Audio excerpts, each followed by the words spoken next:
So we know our video we created was 1920 by 1080, right?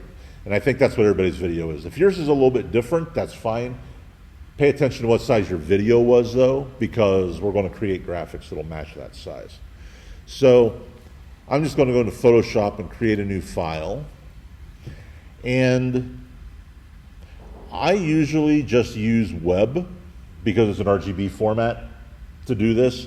But there is a category for film and video that will allow you to create that has a preset for 1920 by 1080 in Photoshop.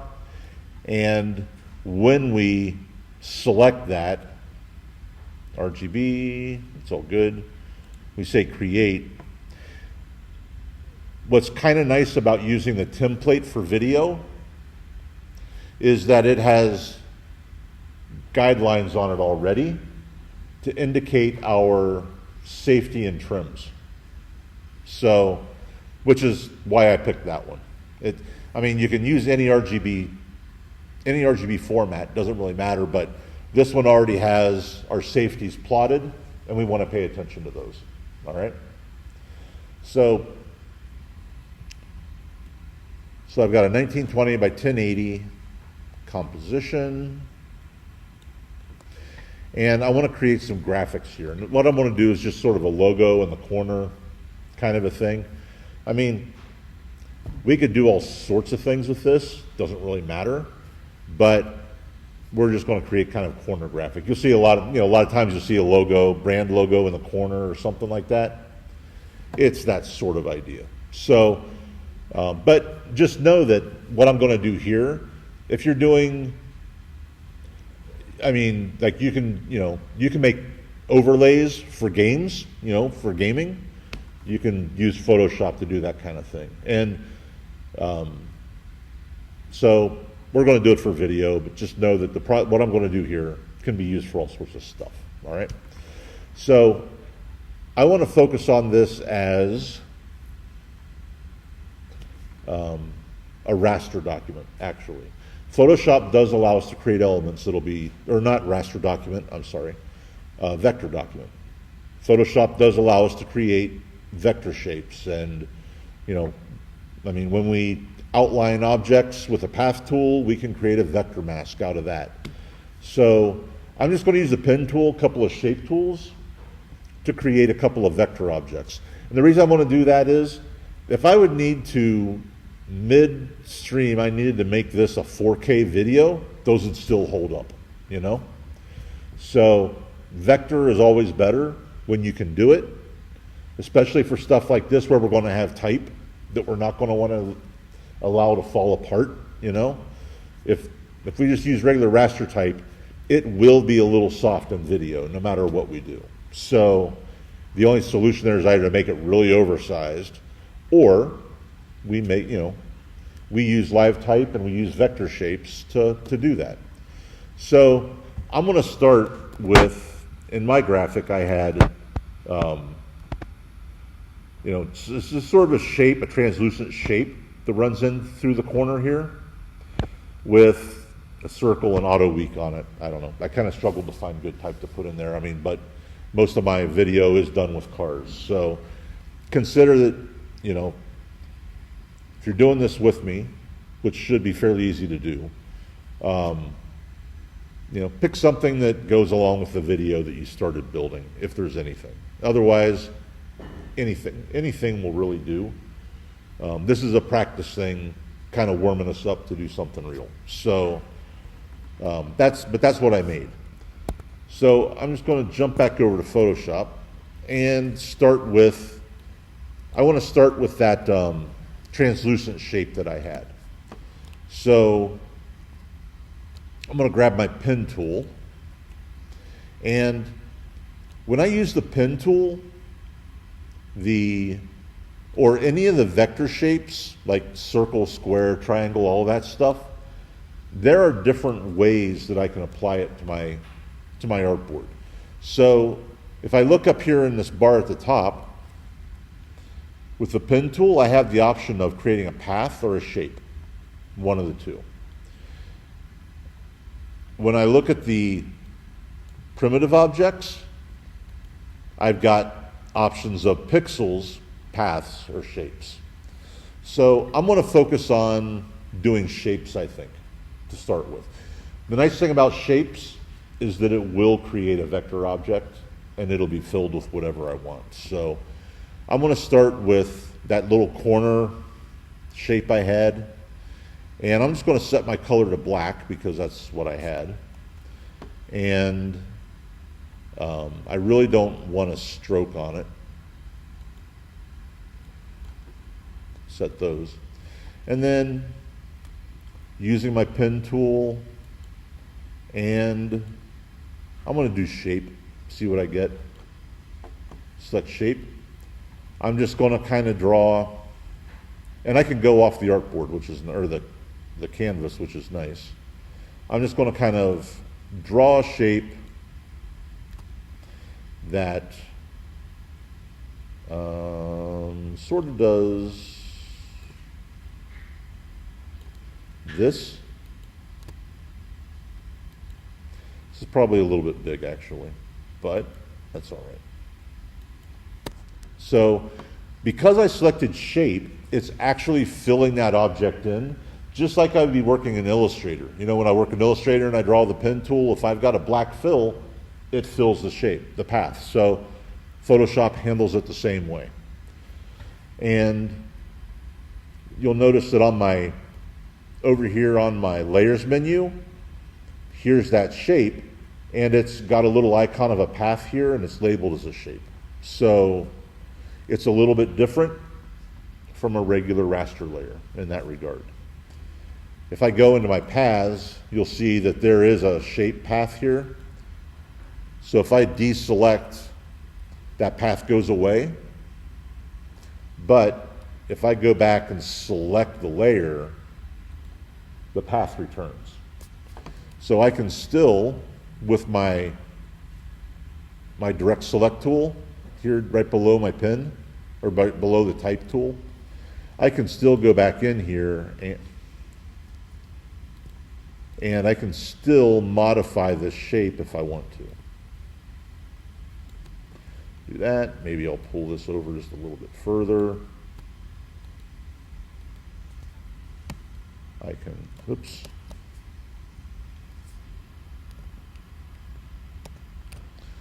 Maybe here I will,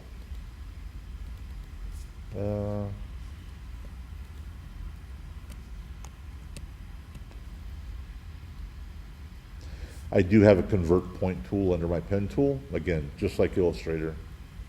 And I can change this.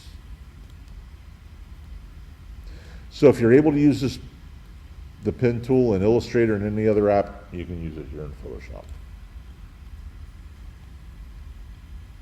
Just kind of adjust that a little bit. And then my second shape was that circle that I had. So I'm just going to go down here to my ellipse tool. And this one I wanted to be red.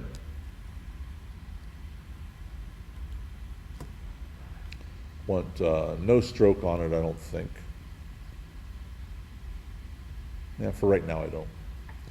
And, oh, not what I wanted to do. Did not want to change that shape, color.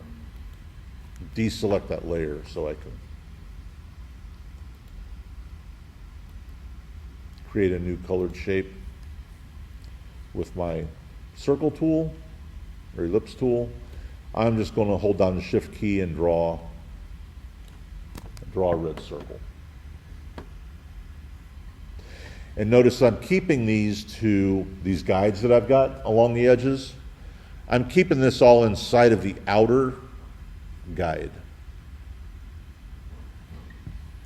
You'll see why in a minute. And last but not least, I had some type. So I've got all of these shape objects, which are all vector.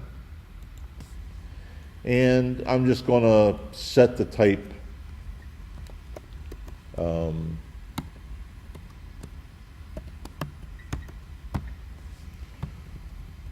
vroom or something. And with my type selected, I'm going to go up here to the properties panel and increase the point size of that.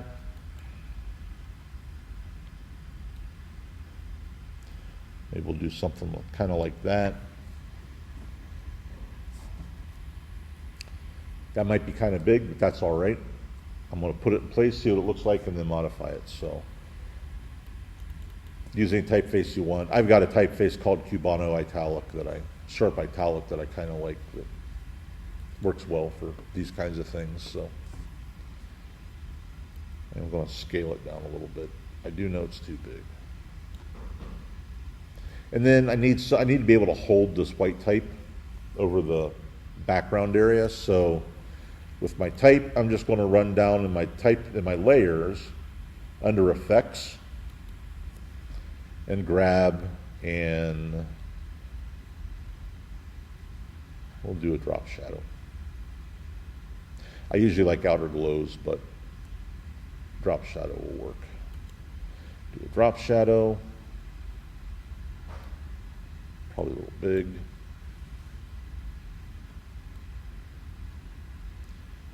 Just down, slide it down a bit. Lighten it up. I don't know, something like that. Everybody still with me? Okay. So I've got this, and the last thing I want to do is, because remember the graphic I made over here is kind of translucent. So in Photoshop, I'm just going to select this black shape again, go up here to the top under opacity, and drop that down to like 40% or so. We'll start there. That'll work.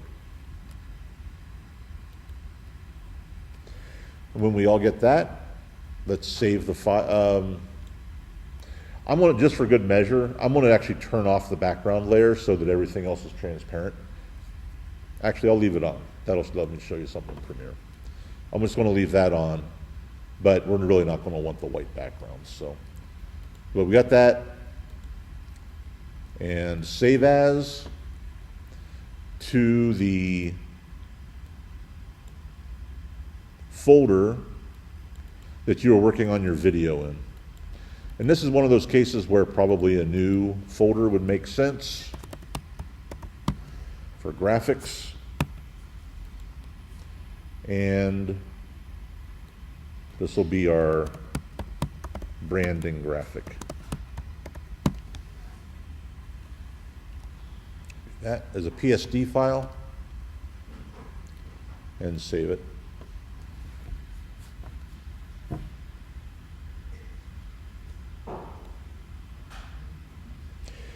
And when you've done that, everybody still with me before we move on? Okay.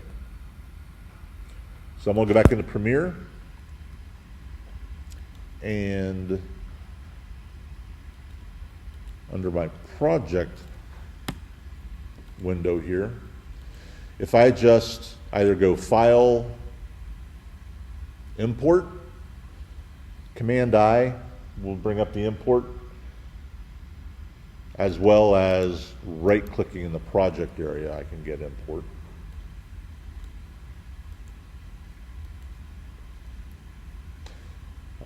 Navigate to your folder that you're working out of, graphics, and I want to grab my branding graphic that I just made and say import. So when we import, we get a dialog like this. What's nice about this is it allows us to, aside from the fact that it's so darn dark, the one thing that irritates me about Premiere is everything is so stinking dark.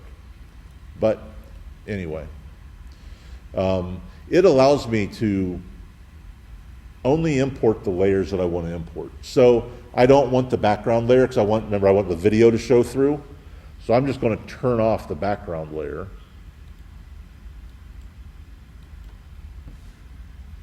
Oops. First thing I need to do, import as. I can either merge all layers or I can bring in individual layers into a sequence, both of which are cool things to do. So I'm going to do this two different ways to show you the difference. I'm going to bring it in. I'm going to merge all layers. Merged layers, and I can uncheck that background image, the background white graphic, and say OK. And here's my branding graphic right here. And so this is just a flattened graphic. So when I grab this and drag it down onto my timeline, I'm just going to drop it in video 2 or video 3, whichever video channel you have available.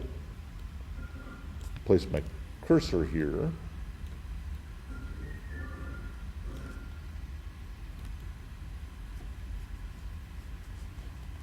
Did not do what I wanted. It gave me a black background, which I don't want.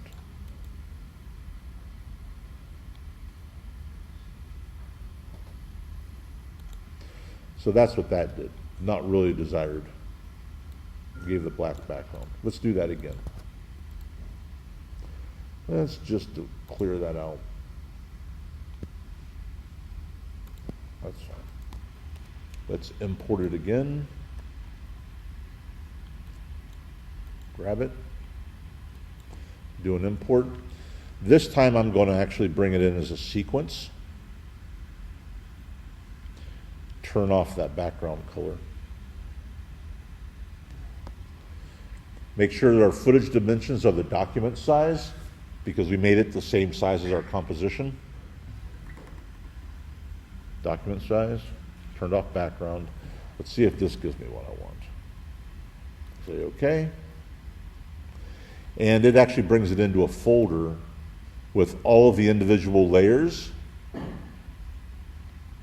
as well as a sequence for the graphic itself. So if I grab the sequence out of here and drop it down into my timeline, there we go.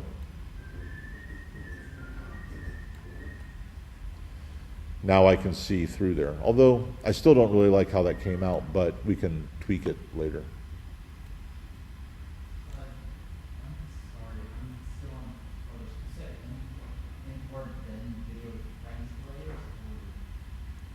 So you're on the import part? Yes. Okay. So let me delete this. I'll just do this again. So we're going to import. Grab our branding graphic. And the way I did this one was I selected sequence.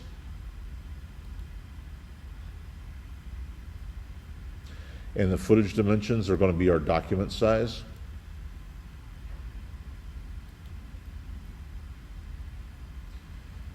And then you say OK. You have the dialogue I have?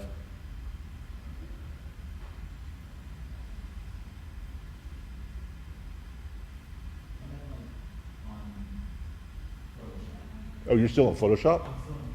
Oh. So what are you lost on here? Just having to transfer it from Photoshop onto. Oh, all I did was I saved the Photoshop file. That's it. Yep.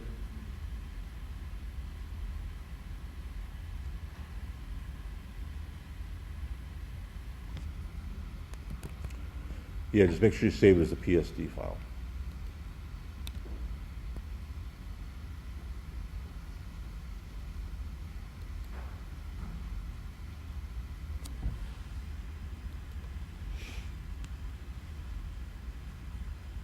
And I'm going to leave all the layers selected when I do the import for this again this time. I'll just say OK. And now let's see what I got. If I open this sequence up again, I've got this whole thing, but I don't want the white block, so all I need to do is select this down here and delete it.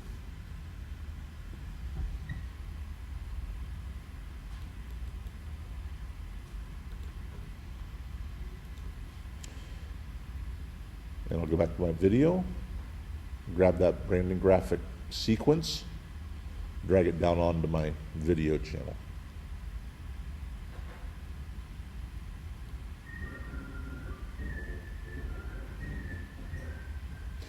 So what I don't like about what I just did here is, to be honest, I didn't really lose it. I think when it converted from Photoshop into Premiere, I lost that translucent black panel I had.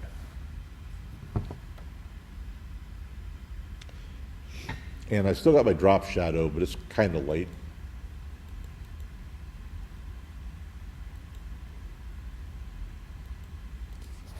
So I'm going to do this a third way. And actually, this is the way I normally do it because I'm just trying to show you all the options here. But I'm going to go back to Photoshop actually and turn off the white background layer. And I'm going to make actually, I can tell already, I need to make that translucent panel a little bit darker. Maybe 65%. And I'm going to save that again.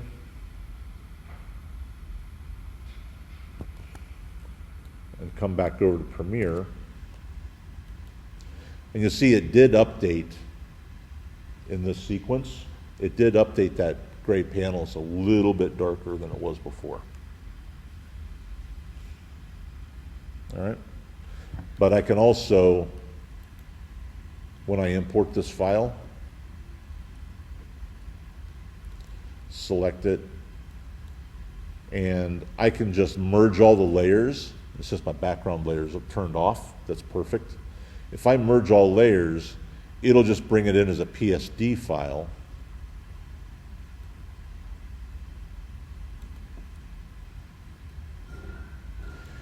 And I actually think that bringing it into Premiere, I think it looks better than bringing it in as a sequence. Like I said, the sequence, for some odd reason, really makes that translucent panel really light. But if I bring it in as a flat composition, I think it's a little bit easier to manage. If you want to be able to move these shapes around, you'll bring them in as a sequence of images. But I'm going to do all my work in Photoshop on this, so this flattened version works out just fine. So I want to make a couple of edits to this real quick. I'm just going to pop back over into Photoshop, and what I'm going to do is I'm going to select this black shape, go over to my Layers panel, go down here to the very bottom of it and select Effects, and I'm going to do a bevel and emboss on that.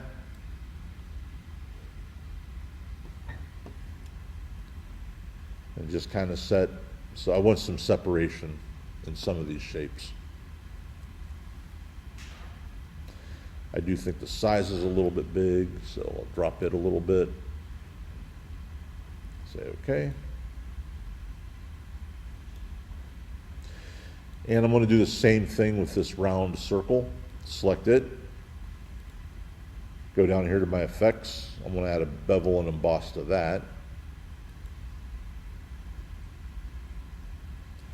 Have it match the other one. So the nice thing about these effects layers is that if I leave this checkbox right here checked, whatever light source is being used for one layer will be used for the other layers as well, so it's all consistent. Maybe I'll also add a drop shadow on this as well. Turn that on. Keep that global light. Say okay.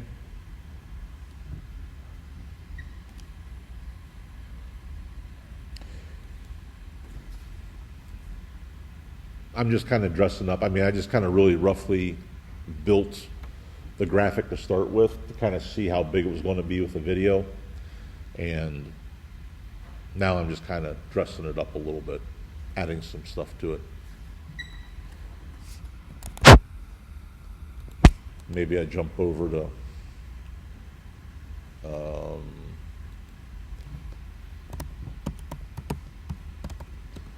pixels real quick, grab a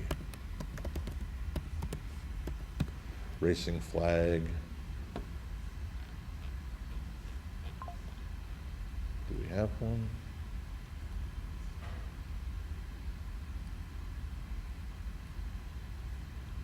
No, not really.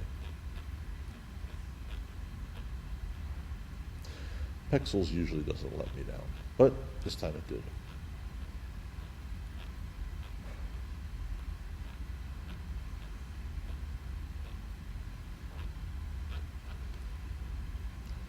You know what? For demo purposes,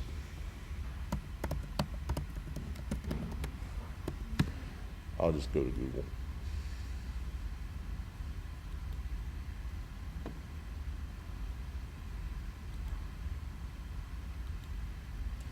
I usually wouldn't do this, but it'll be okay for what I'm doing here.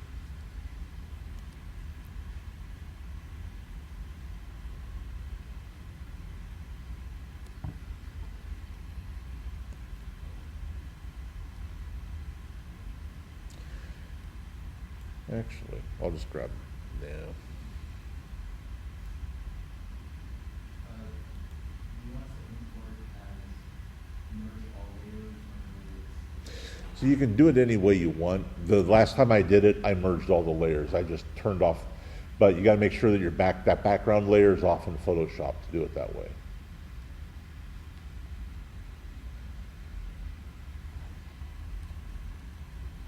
This, working with Photoshop documents is about the only time I prefer to just import them flattened like this, because I can always edit the Photoshop document and it updates into Premiere. Illustrator files I usually like saving as a sequence, but Photoshop,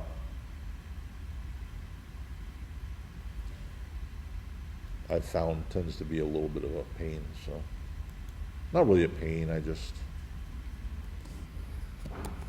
prefer it that way, I guess. I don't know.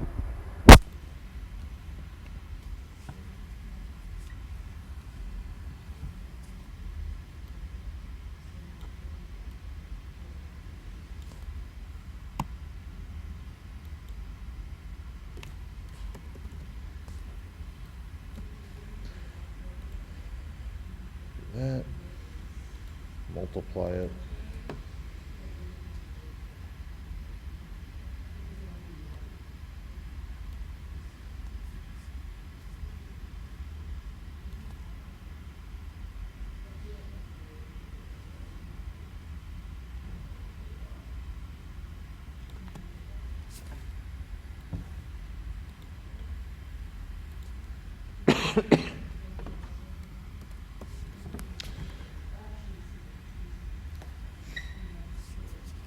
So when I'm done, I got something kind of like that.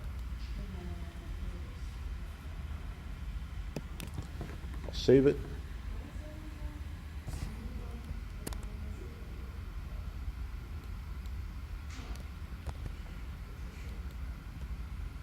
And when I go back to Premiere, it updates my graphic.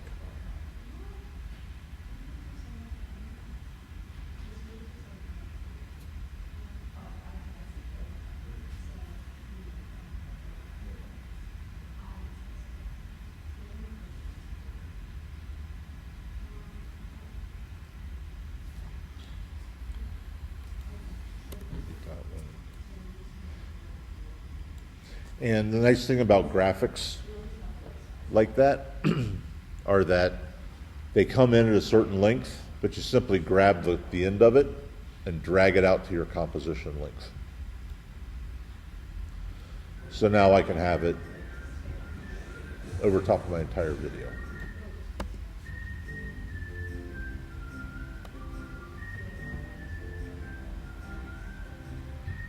Oh, what the heck?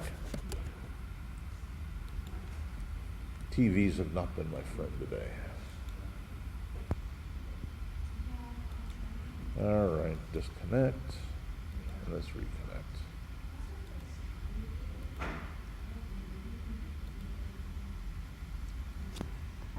There we go. So I've got my graphic in the corner.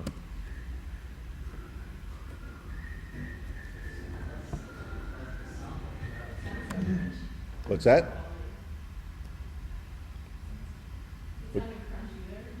Yeah. You know why? Because because I pulled my volume or my resolution way up to full, actually. Yeah, it gets really crunchy. And that's not, this isn't even a big file. So, there we go.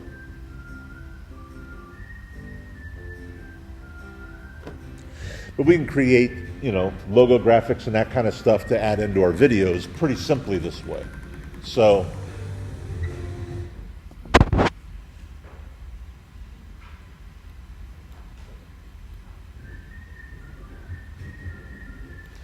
and like I said, I just kind of used Photoshop to do that because it allowed me to circle back around to the vector stuff. And so this is really kind of big too. I mean, I can go back into Photoshop, scale it all, make it a little bit smaller.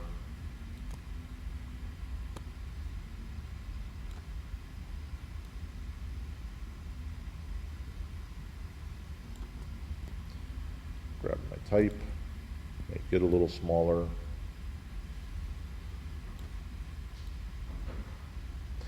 But I'm paying attention to these guides that I got whenever I selected the video format because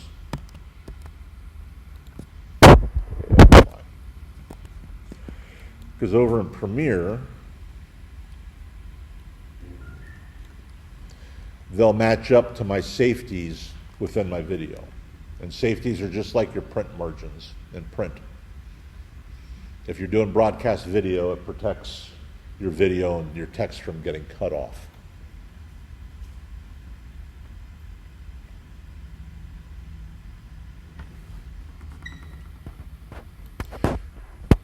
So we brought that graphic in. We can do the same thing with Illustrator files.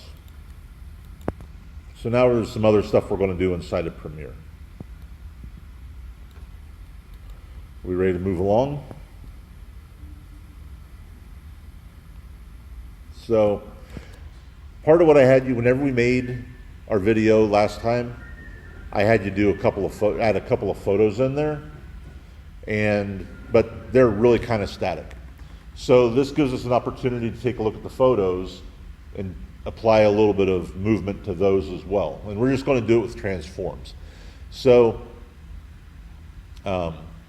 After Effects does allow us to animate basic transforms like scale, rotation, position, opacity, some of those sorts of things. And its animation properties are not as full featured as After Effects because it's not a motion graphics program. But, you know, a lot of times we'll get a folder full of photos thrown at us to make a video out of.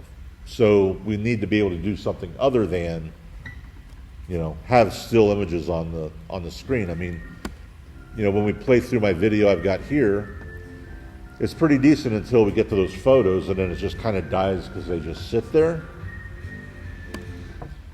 So we're going to animate those. So pick one of your photos in your composition.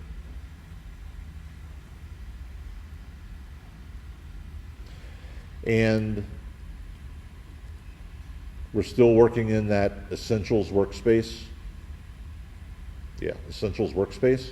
So right over here on the left-hand side should be an Effect Controls dialog box. If we have our footage selected,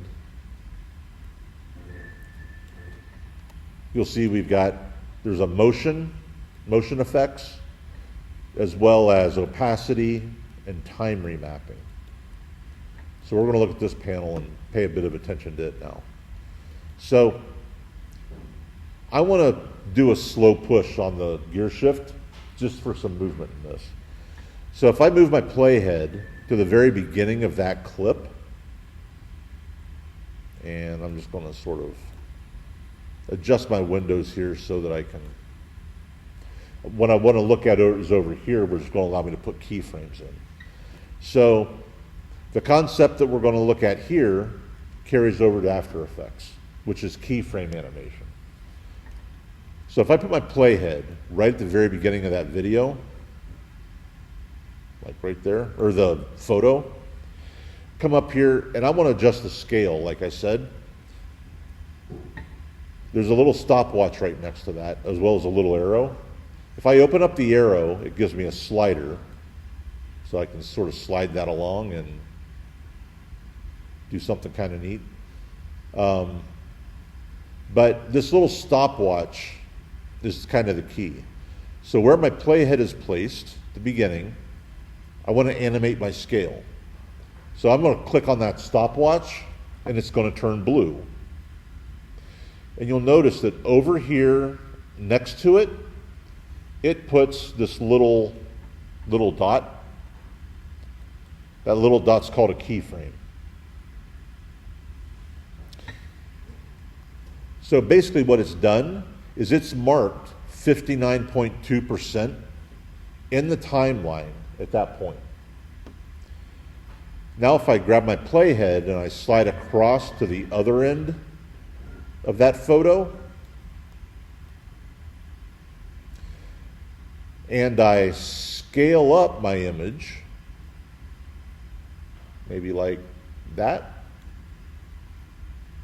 you'll see that out here, just by scaling that up, it put in another keyframe.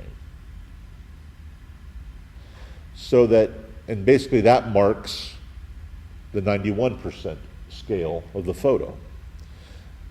And now if I scrub back across it, now I've started adding a little bit of animation to my still images.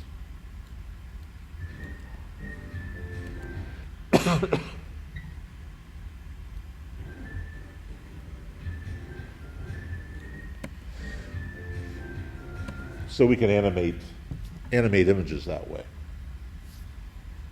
And we can move them from left to right. I mean, this one, that's actually probably what I'm going to do. But the thing is, these keyframes right here are what define that motion. So if I were to leave my playhead right here and go play around with this scale, you see what happens? It drops another keyframe. So I want to be careful of that kind of thing because I don't want an extra keyframe here. So if I just select that one, that stray one, I can delete it. Put everything back to the way it was. And it actually gives us sort of this wire that sort of gives us an idea of the fact that here's the starting scale and the scale is getting bigger and that line's kind of moving in an upward direction.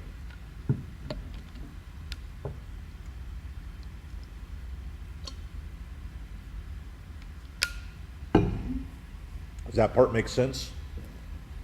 We're going to do it again with the second photo. But I can also move these, before I move on from there though, I can also move these keyframes around. Say I want it to grow to this size, but I want it to happen sooner and stop.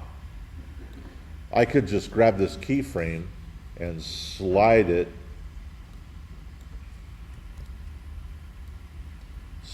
across to speed that movement up. So it got faster and it came to a halt.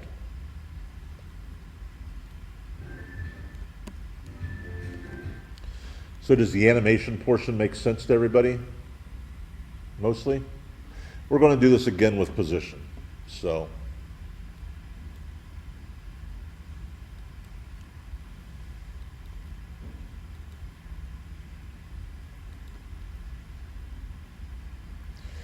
I'm just going to slide this back. I'm going to keep this simple for right now.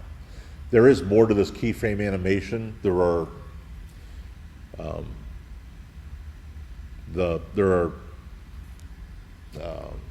We can ease our movement into these keyframes so that it's not so abrupt when they stop. But we'll look at that here in a minute with the other ones. So, all right. So go to your second photo, and I've got. Let's see. What did I do with mine? Oops. So there's an interesting thing. I actually want to grab this car image so I can sort of see what I did to it. But it's going to grab the top layer instead, and it's grabbing my graphic and moving it. So go down here to your graphic layer and lock that graphic layer so that now I can grab this photo and slide it along. So this photo is really big. And what I want to do on this one is slide it from right to left, which isn't really going to be like really moving, but you'll get the, we get the idea. So we'll do that. I'm actually going to set my playhead at the very beginning, start this over to this side, and come up here to my effect controls under position, because position is where the object is. I'm going to actually turn on the keyframe for that, and then go to the end of the clip and slide it across. Oop, yeah, about like that. And now,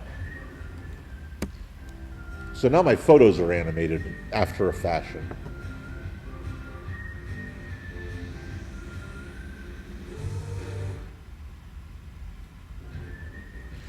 We can also animate video. So if I want to push on a piece of moving video, I could do that. I come over here to the footage of our buggy on the sand. Select that one. I could do a scale on it. Maybe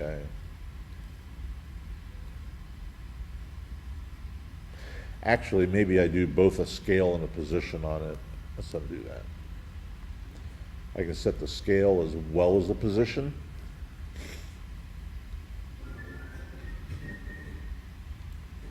I can scale it up, and I can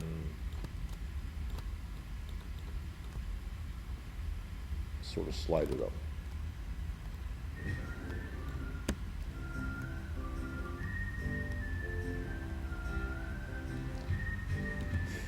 But, I mean, that's a simple video. That's a simple little trick so that if I want to add another camera movement to it, I can sort of do a fake zoom, I get closer to it.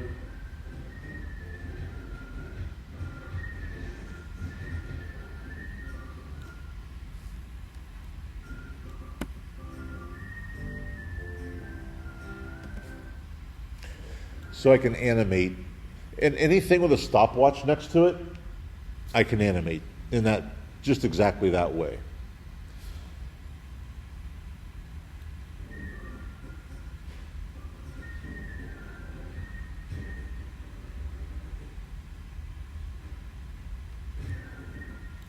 So we added in importing other elements besides video and music. We created a Photoshop graphic and brought it in.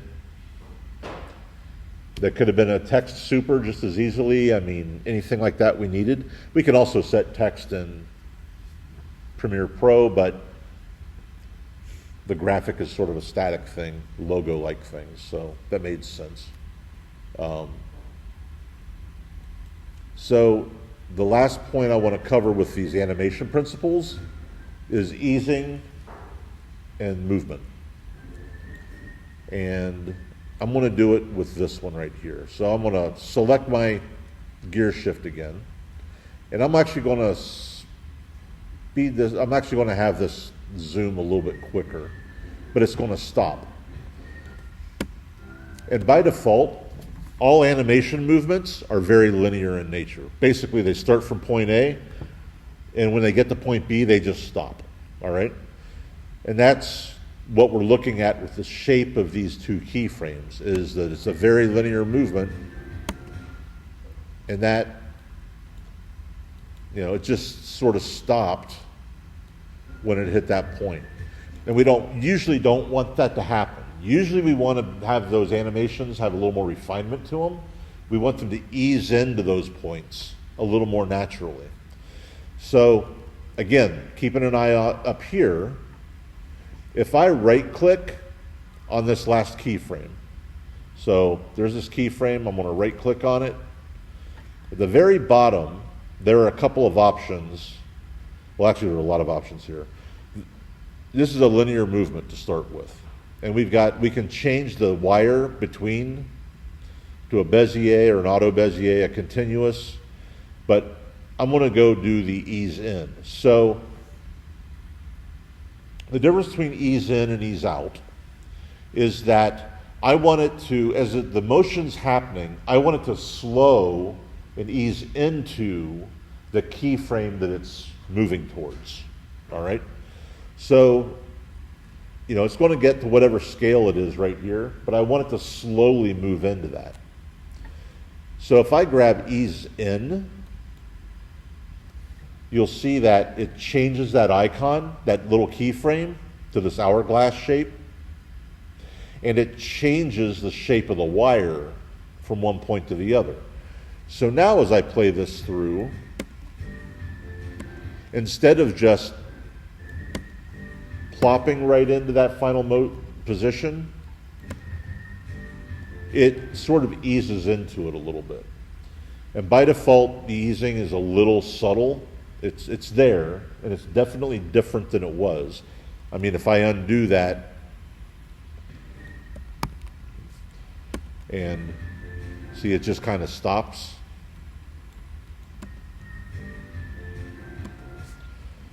But if I put that, if I select that and add that ease into it, it slows in a little bit more. And I can control the amount that it does that by playing around with these Bezier curves. And this is a lot easier once you learn to read what's happening on the screen. This curve on this wire eases into this point, sort of drops into it. If I click on this Bezier and drag it out, watch what happens to my animation. It moves a lot quicker into that final point, but then it slows up a lot.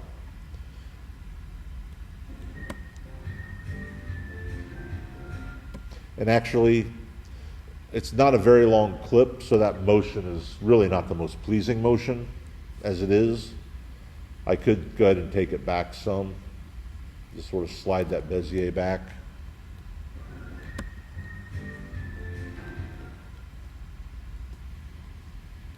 I mean, I can handle that in all sorts of different ways.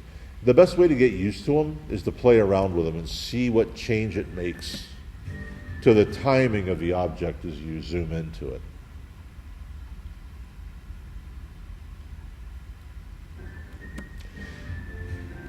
I usually don't like to zoom in and hold like that is, but it's a good example of what happens.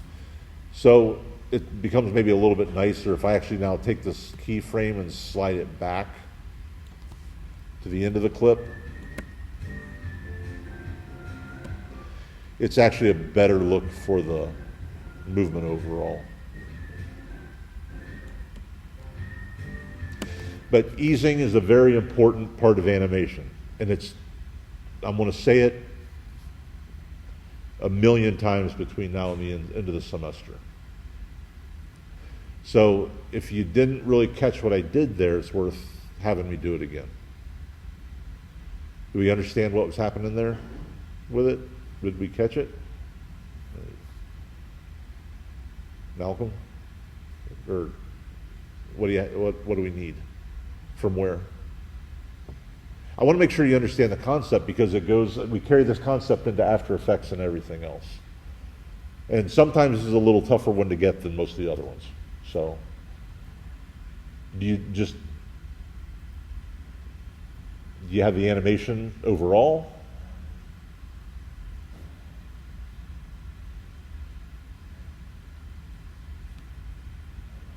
What's that? No? Okay, that's fine. So, I'm going to go back to the very beginning of this clip. Here's the other thing. If I click on this stopwatch again, like right now it's blue, If I click on it again, it's going to erase all of my keyframes. So I basically am going to start over here, which is fine. So I got my photo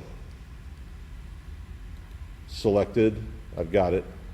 If I come over to this effects control panel, I'm just going to scale this up a little bit just to make it move.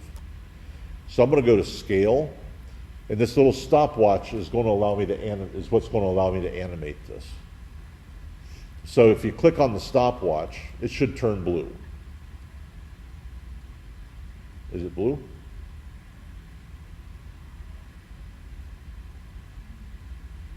And you can do this with a photo, a video, it doesn't really matter what we do this with.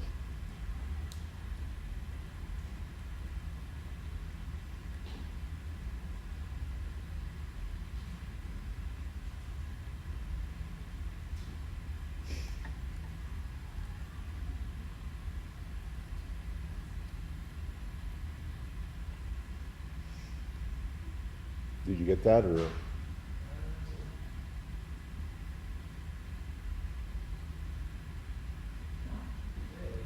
Okay. What's that? Okay. Here, let's see what you got.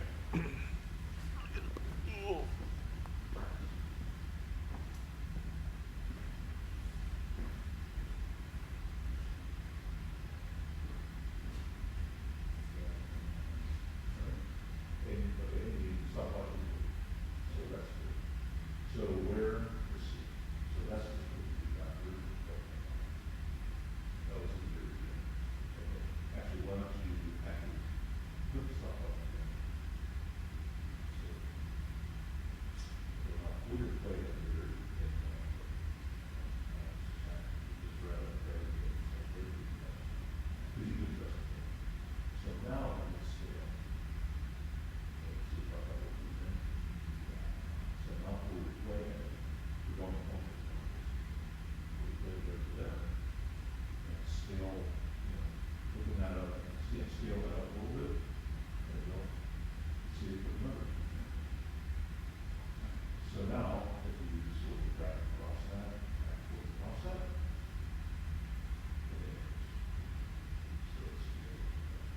you gotta make sure you have the right code selected. You gotta make sure the play is where you want to start thinking. That's when you have it all the way back here, it puts the play where you bring way back where you can see it. Okay. Yeah. See, that's push it on a little bit.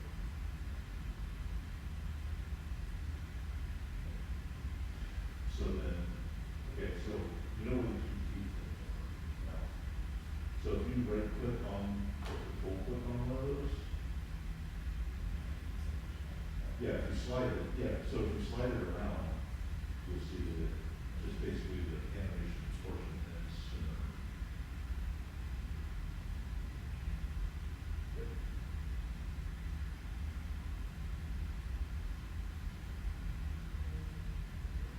That's the thing. You just gotta make sure that you've got the clip selected that you want to enter, and make sure your playhead is sitting on top of that clip. So, all right. Pick one of the other clips and try to do that again.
I don't really like the car moving, but the way it is, but So we can add, but the point is we can bring, movement into regular photos pretty easily that way.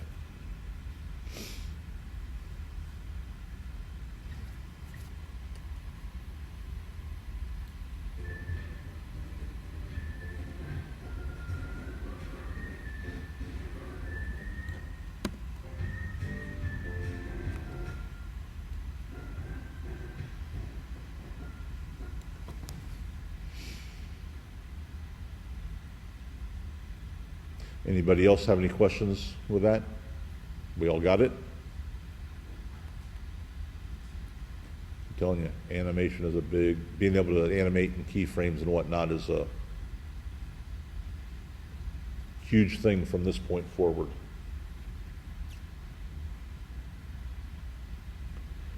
In After Effects, it's nothing but keyframing and animating, so. Just want to make sure we all got it. And we'll have plenty of opportunity. We've got several exercises we're going to do that'll actually, I got one planned for Monday that will give you plenty of opportunity to work with that. I had I wonder where it's at. I wonder if I've got it still. Let's see.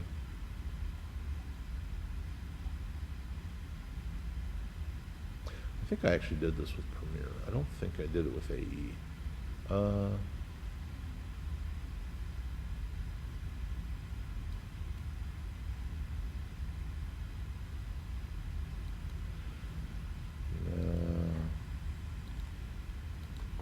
I'll have to look. I gotta find the parts. That's all right.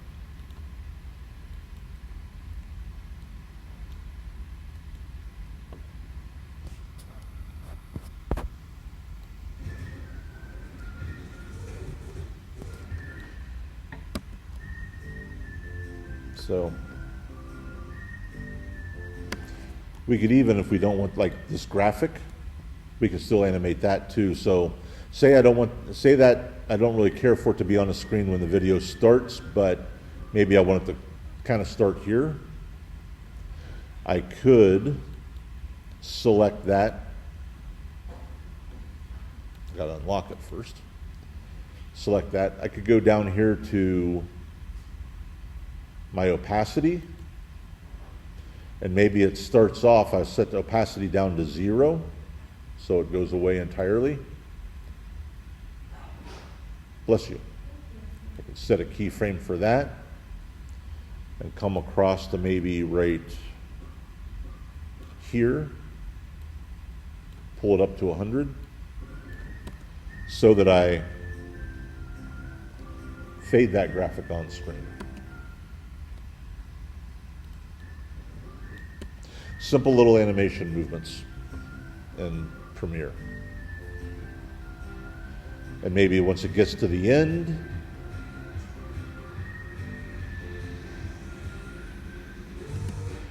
maybe like right here, I want to add another keyframe. So here's the playheads right here. If I want to add a keyframe for this position, I can also click on this little dot right here next to the opacity, and it'll drop a keyframe for me. And then I can pull my playhead over.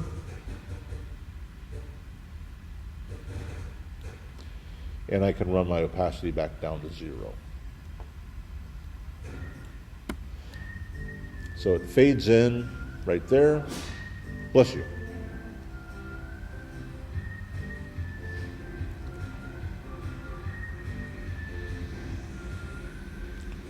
And it fades out, and the video ends. And maybe I fade my video to black so that I could also do that. Grab my video. At the very end, I could fade my video to black, just using the opacity.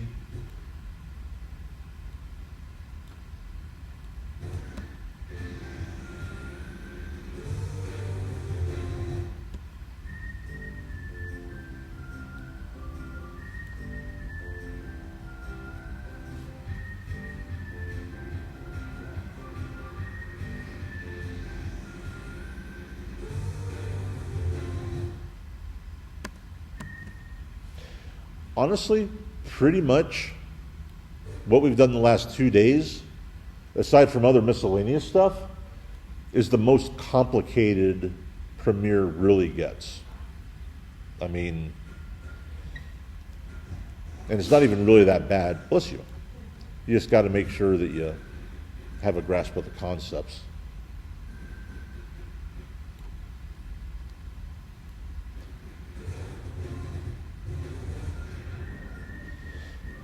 So we just kind of put a bunch of clips together and some photos. Last class had, a nice static video with some music.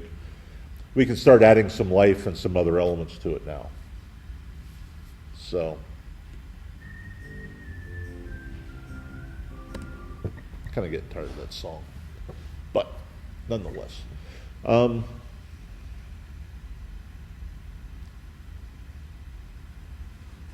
Let's see. So we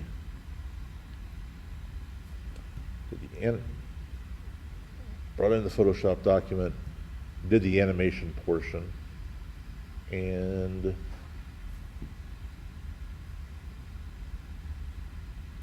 let's do one other thing. Let's move on from that. One other thing, and then we'll move on to other stuff. So when we I'm going to create a new sequence here just because I think it'll be simpler without all the extra crap around. So I'm going to create a new sequence just like before, and I'm just going to grab a piece of video and actually pull my magnification bar down, and I'm going to select a piece of video that I want to put in there, kind of like we did last time. So remember last time we just dropped it in and we pulled the ends to trim it down, right? So this time I'm going to do this differently this time. The way we did it last time works perfectly fine, works real well. But sometimes you get really long clips that you can't easily drop into your timeline to work with. So I'm going to open up my video folder and let's grab this one. So if I double click on this, this actually becomes a viewer window. It's not my composition. It's my composition's right here, but it actually opens up a little window for that footage. And if you,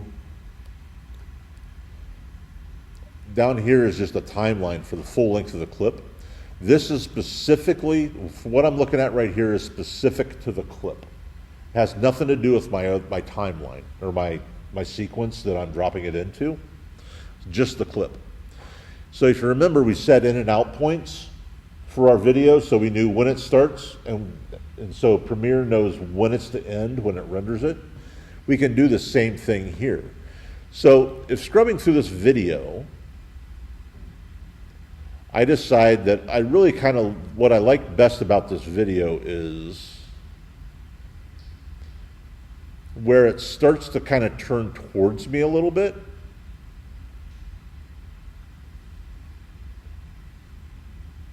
And not the rest of it. I can actually slide this playhead along to, let's say, right here. And if I tap I on my keyboard, it'll put an end point or an end marker. And then if I scroll across a little bit further, like that, and then I like where it kind of is facing me right about here, say. Now I can tap the O key and make that my out point. So basically I've just made a selection of this footage. And I could just grab this now from here and drag it down into my sequence. And it'll just give me that bit that I identified in my clip. It doesn't give me the whole clip, just that little bit. And it's got this audio line with it and everything else. I don't always want the audio line. As a matter of fact, usually I don't. So I'm going to delete that clip, come back up here to this window. And if I don't want the audio portion, see these two little icons right here? This one's for video only, this one's for audio only. If I, with this in and out point selected, if I just grab the video only, you see that it drags in just the video portion. The audio's not with it. This is kind of another time saver with editing, clipping footage, editing footage together, because you'll have a piece of long footage and you don't want the majority of it. You just select the portion that you like the most, set those in and out points, and then you just drag it down into your timeline. And you can still go in and fine tune it. You can still, take a little more out if you want. Or what's nice about this is that I can also pull it the other direction and get more of that clip. If I identified too small of a segment, I can still stretch that out a little bit further. But it's a bit of a streamlined way of pulling all of this together.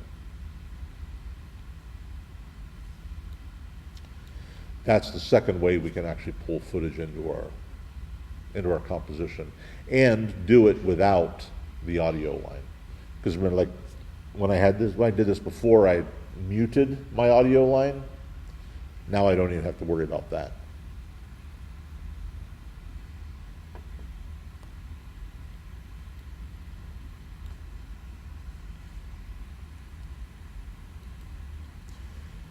So did we get that concept? Do I need to do it again? I'm happy to. The nice thing is I can go in even, maybe right here, I want a different portion of that original clip. I can slide back, maybe this is the portion I want this time. Slide my playhead back here, in, slide it across, maybe that's my out. Having done that, just grab the clip icon and pull that down here. Put them together. And now he drives along and then our point of view flips.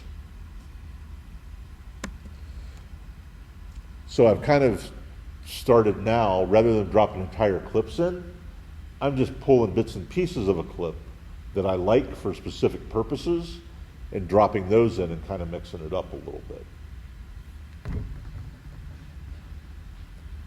Little short blurbs, bursts of little short clips, it's not such a big deal with, but when you got a long piece, it helps an awful lot.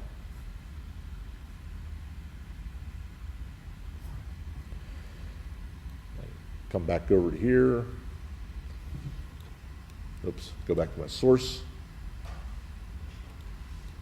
Come across, set a new endpoint there and maybe an out point. Oops. Wrong key.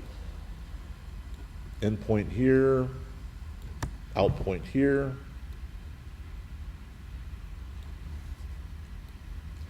And I'm kind of jumbling my clip up now.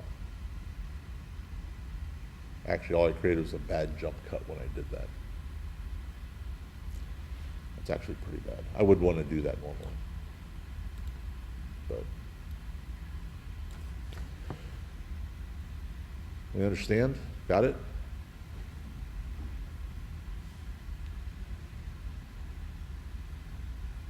I can do any of that again if anybody needs it. I'm happy to.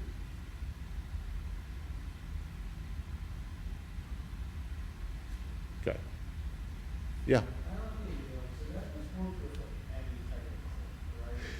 Any type of video clip. Yeah, and audio as well. Video and audio, but a still photo, there's not much point to. So, but yeah, absolutely. Yep, you can do it with audio too. So.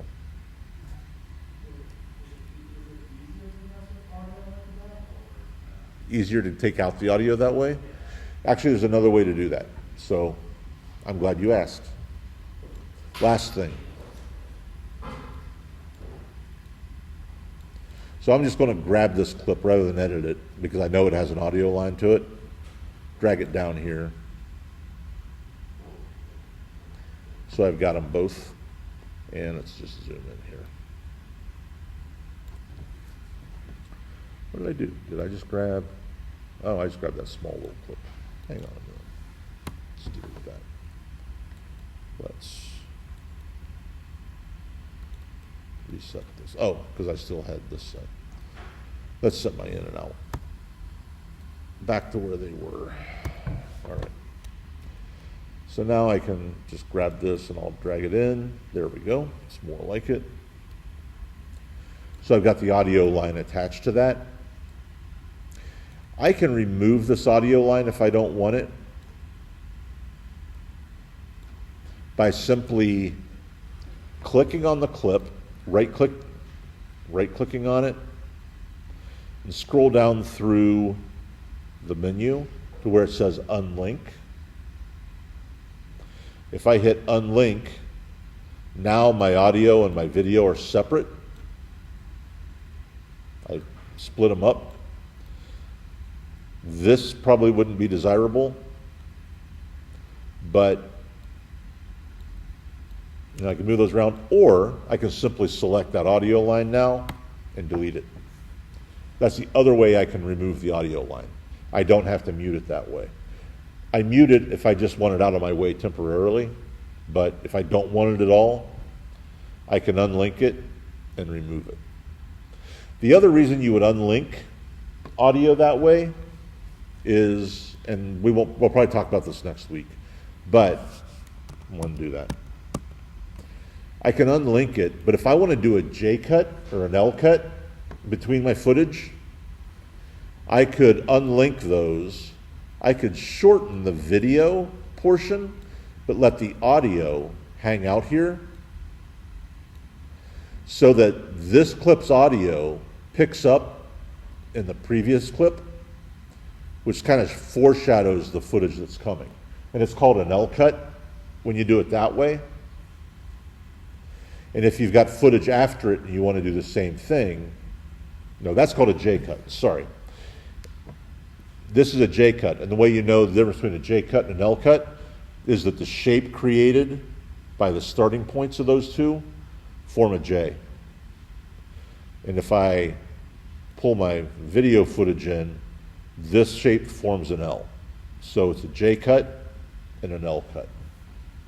You don't have to necessarily remember that part at this point, but that's the other reason you might want to unlink your audio and your video.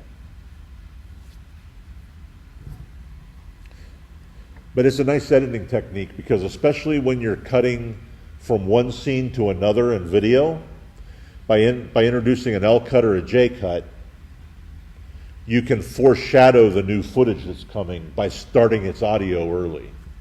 And you'll see that in movies a lot.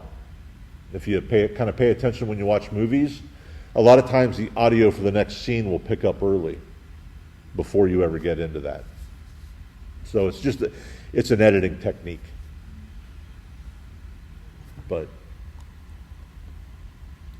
And we'll actually look at framing and cut types I think next week. Because when you do your first project for this, you're going to need to know those.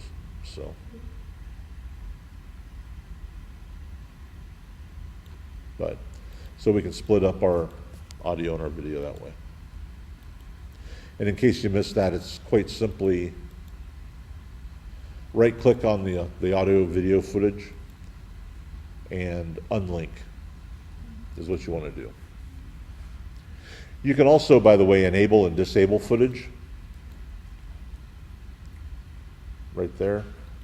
If I disable it, it goes away. It's still in the timeline, but I don't see it, and I can re-enable it.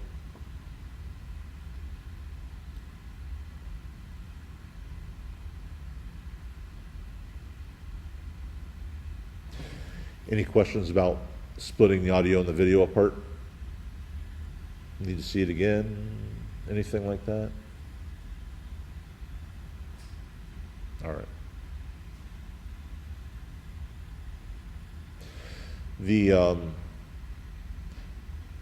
We'll work with the audio and video another time.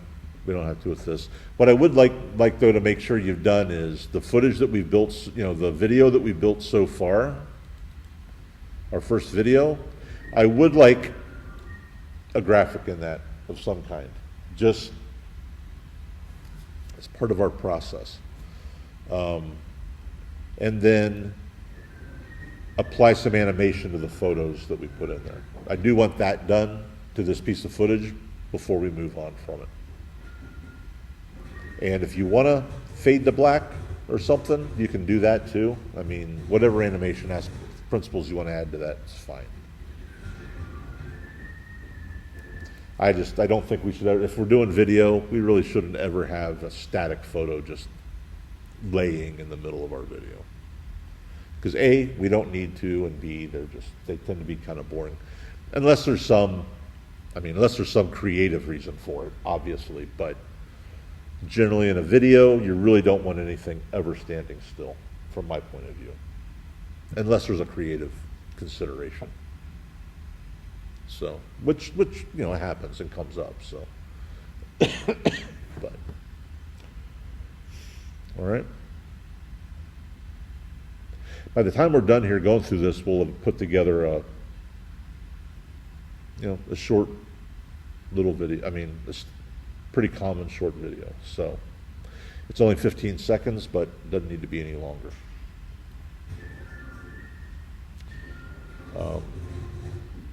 So